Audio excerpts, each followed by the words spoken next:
வரும் நாடாளுமன்ற தேர்தல் பாசிசத்திற்கும் ஜனநாயகத்திற்கும் இடையேயானது என மதிமுக பொதுச் செயலாளர் வைகோ தெரிவித்துள்ளார். இதேபோன்று பிற கட்சியை சார்ந்த தலைவர்களும் தீவிர வாக்கு சேகரிப்பில் ஈடுபட்டனர். மதுரை மக்களவை தொகுதியில் போட்டியிடும் மார்க்சிஸ்ட் கம்யூனிஸ்ட் கட்சி வேட்பாளர் சு வெங்கடேசனை ஆதரித்து மதிமுக பொதுச் செயலாளர் வைகோ ஓபுளா படித்துறையில் பரப்புரையில் ஈடுபட்டார். கூட்டத்தில் பேசிய வைகோ, இந்த தேர்தல் பாசிசத்திற்கும் ஜனநாயகத்திற்கும் இடையே நடக்கும் தேர்தல் என கூறினார். ஷேக் அப்துல்லாவை சிறையிலே போட்டு அந்த காஷ்மீரத்தை இன்றைக்கு 3 துண்டுகளாக ஆக்கிவிட்டார் நரேந்திர மோடி. ஆகவே இந்தியாவினுடைய முதல் எதிரி யார் என்று கேட்டார். நரேந்திர மோடி தான் இந்தியாவினுடைய முதல் எதிரி என்று நான் பகிரங்கமாக சொல்வேன். வழக்கு வேண்டுமானால் போட்டுக்கொள். நான் பார்க்காத வழக்கா, நான் பார்க்காத சிறைச்சாலையா? விருதுநகர் மக்களவை தொகுதியில் போட்டியிடும் தேமுதிக வேட்பாளர் விஜய பிரபாகரை ஆதரித்து முன்னாள் அமைச்சர் RB உதயகுமார் பரப்புரையில் ஈடுபட்டார்.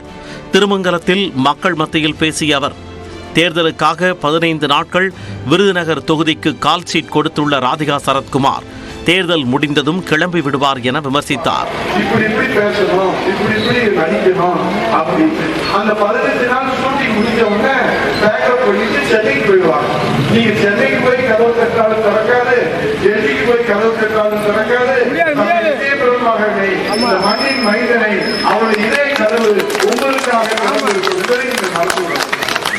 காஞ்சிபுரம் திமுக வேட்பாளர் செல்வத்தை ஆதரித்து திராவிட கழக தலைவர் கி வீரமணி பரப்புரை மேற்கொண்டார். அப்போது பேசிய அவர், திமுகவின் மக்கள் நலன் சார்ந்த திட்டங்கள் பிற மாநிலங்களில் பின்பற்றப்படுவதாக கூறினார். உங்களுக்கு தெரியும் 106 டிகிரி வெயில் அப்படின்னாங்க. ஆனா அந்த வெயிலை பொறுத்து கேட்டாங்க, எதையா இந்த வயதுல நீங்க இவ்வளவு வெயில்ல போகணுமான்னு கேட்டாங்க. அந்த வெப்பத்தை விட மோடி வெப்பம் ரொம்ப அதிகமானது. பிஜேபி காவியினுடைய வெப்பம் ரொம்ப கொடுமையானது. ஆகவே நான் கடுமையானதை கூட சந்திக்கிறார், கொடுமையானதை சந்திக்க விட முடியாது. கோவை மக்களவை தொகுதிக்கு உட்பட்ட வீரியம்பாளையத்தில் பரப்புரை மேற்கொண்ட தமிழ்நாடு பாஜக தலைவரும் வேட்பாளருமான அண்ணாமலை, கோவையில் தன்னை தோற்கடிக்க ஒரு கூட்டமே காத்துக் கொண்டிருப்பதாக தெரிவித்தார். 3 மாதத்திற்கு அரசியல் மீட்டிங் நடத்துவதற்கு மட்டுமே முதலமைச்சர் மு.க. ஸ்டாலின் கோவையை பயன்படுத்தி வருவதாக அவர் விமர்சித்தார். கோயம்புத்தூர் மீது பரிசு மலையெல்லாம் கொட்டும். அடுத்த 7 நாள் எல்லாம் கிளம்பி வருவான். அண்ணாமலை எப்படியாவது தோற்கடிக்க வேண்டும் என்று ஒரு பெரிய கூட்டம் காத்துக் கொண்டிருக்கிறது. யார் நின்றாலும் கூட நான் இங்கே நம்பி நிற்பது உங்களை நம்பி மட்டும்தான் நம்பி நிற்கின்றேன். நீங்கள் பார்த்துக் கொண்டீர்கள். என்ன வந்தாலும் கூட நீங்கள் இருப்பது என்கின்ற முழு நம்பிக்கை எனக்கு இருக்கு.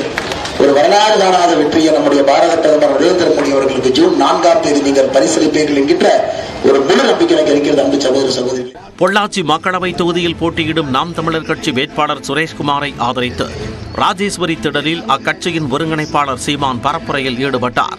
60 ஆண்டுகள் ஆயிடுச்சு. மோடி ஐயா ஒரு 10 ஆண்டு ஆண்டுட்டாரு. எதுவும் வளரல. அவர் மூஞ்சில தாடிதான் நல்லா வளருது. நாடு ஒன்றும் வளர்ந்த மாடு இல்லை. சொல்றாங்க வளருது, இந்தியா வளருது வளருது. இப்படி பாப்பாரு, இந்தியா நேஷன் இங்க ஓடும் டிஜிட்டல் ப்ராமிட்டிங் இங்க ஒரு ஓடிட்டு இருக்கும். இப்படி ஐநா சபையில் போய் பேச போய் கர்மம் அந்த டிஜிட்டல் ஸ்கிரீன் வேலை செய்யல. என்ன பேசுறது? ஏன்னா தெனாரிட்டி நீக்கிட்டு. ராமநாதபுரம் மக்களவை தொகுதியில் போட்டியிடும் முன்னாள் முதலமைச்சர் ஓ பன்னீர்செல்வத்தை ஆதரித்து அமமுக பொதுச் செயலாளர் டிடிவி தினகரன் பரப்புரையில் ஈடுபட்டார்.